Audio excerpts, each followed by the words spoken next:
বহু উদ্বেগ উৎকণ্ঠা পেরিয়ে ৮ ফেব্রুয়ারি জাতীয় সংসদ নির্বাচনের প্রাথমিক পরিকল্পনা নিয়ে এগোচ্ছে নির্বাচন কমিশন। চোখের সামনে একগুচ্ছ বড় চ্যালেঞ্জ। বিভিন্ন কারণে এবারের নির্বাচন সাধারণ কোনো নির্বাচনের চেয়ে আলাদা। তবে এসব মোকাবেলায় কতটুকু সমর্থ নির্বাচন কমিশন? ঘুরপাক খাচ্ছে এমন প্রশ্ন।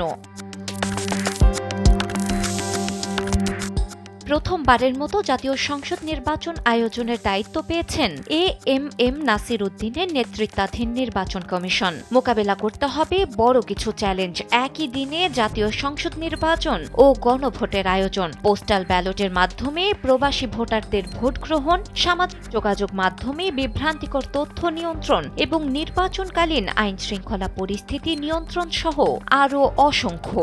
আর এসব ইস্যুতে ইসির সক্ষমতা নিয়ে সাধারণ মানুষের মনে ব্যাপক প্রশ্ন।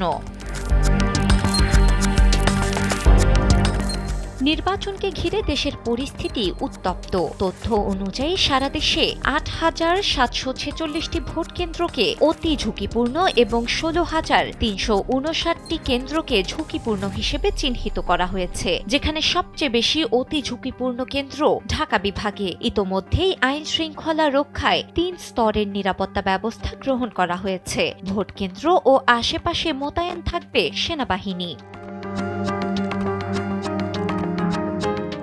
ইসির লক্ষ্য এবার ৫০ লাখ প্রবাসী ভোটারকে ভোটাধিকার প্রয়োগের সুযোগ দেওয়া। এই উদ্দেশ্যে পোস্টাল ভোট বিডি নামের একটি মোবাইল অ্যাপ চালু করা হয়েছে। তবে ভোটারদের পক্ষ থেকে সঠিক ও পূর্ণাঙ্গ ডাকযোগ্য ঠিকানা না দেওয়ায় সৌদি আরব, সংযুক্ত আরব আমিরাত সহ ৭টি দেশে নিবন্ধন কার্যক্রম সাময়িকভাবে বন্ধ রাখতে হয়েছে। ইসি জানিয়েছে, শিগগিরই এই সমস্যার সমাধান করে নিবন্ধন আবার চালু করা হবে। এখন পর্যন্ত ৫১,৭২২ জন প্রবাসী এই অ্যাপে নিবন্ধন করেছেন। জাতীয় সংসদ নির্বাচন এবং গণভোট একই দিনে অনুষ্ঠিত হবে। এই দ্বৈত দায়িত্ব সুষ্ঠুভাবে পরিচালনার জন্য ইসিকে বুথ ও কেন্দ্র সংখ্যা বাড়ানো, অতিরিক্ত কর্মকর্তা নিয়োগ এবং বাড়তি বাজেট ও ব্যালট বাক্সের ব্যবস্থা করতে হবে, যা বেশ বড় একটি চ্যালেঞ্জ। সামাজিক যোগাযোগ মাধ্যমে নির্বাচন সম্পর্কিত মিথ্যা তথ্য ও বিভ্রান্তি ছড়ানো রোধ করতেও ইসিকে সক্রিয় ভূমিকা রাখতে হবে। ইতোমধ্যেই সেই লক্ষ্যে কাজ করছে ইসি। যেমন টিকটক সহ একাধিক প্ল্যাটফর্মে মিথ্যা তথ্য প্রচারে জারি করা হয়েছে নিষেধাজ্ঞা। সঠিক তথ্য দ্রুততম সময়ে মানুষের কাছে পৌঁছে দেওয়া হবে ইসির নিজস্ব ফেসবুক পেজ ও ইউটিউব চ্যানেল থেকে।